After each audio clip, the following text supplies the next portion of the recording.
All right, it's crunch time here on The Jump. Today we got our first look at the main court inside the bubble here at Walt Disney World.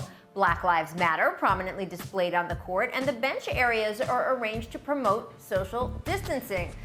Paul, this is going to be hard. Do you think players and staff are going to keep their distance during games? Because when they're on the court, they're obviously not distancing.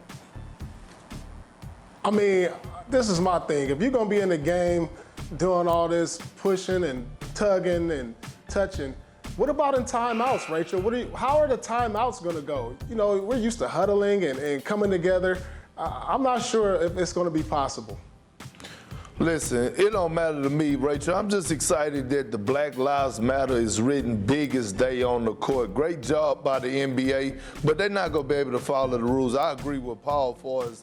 It's like social distancing. It's going to be hard. You got guys who are going to be competing. In timeouts, you got to huddle up because you got to pay attention in a timeout to what the coaches is saying and drawing up adjustments. So I don't see how they can keep that rule in effect.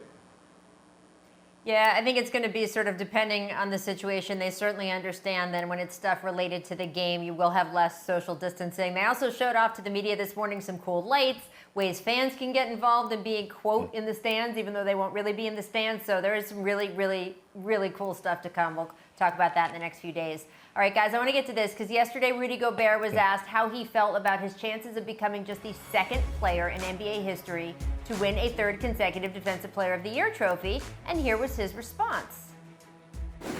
You know, obviously this year, a special year because we stopped the season kind of like at the time where the most important part of the season starts. So it's a different year. It's a lot of things happen, but I definitely think I should be in the mix. You know, it's about the things you do for your team, night in and night out. And, you know, we have guys that on other teams that done a great job too. So it's gonna be interesting to see how it goes. All right, so Gobert has won the last two Defensive Player of the Year awards. Dwight Howard's the only guy who's won 3 in a row. So he would like to just at least have a shot to join Dwight Howard, but his name has not been mentioned that much, Perk. It's been Giannis, it's been Anthony Davis. Do you think Gobert is even in the conversation as far as you're concerned? Absolutely, Rachel. Listen, he made the All-Star game, not off of anything he do offensively, because he's averaging about 15 points a game, but he made the All-Star game just on his defensive impact on the court. And that says a lot, in my opinion. When you look at Rudy Gobert, yes, I get he's 7'3", 7'4", but he's athletic.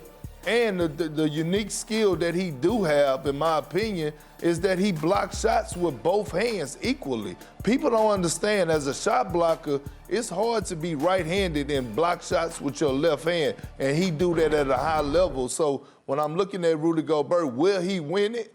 Absolutely not, in my opinion, because I got AD and Giannis ahead of him, but he's definitely in the conversation.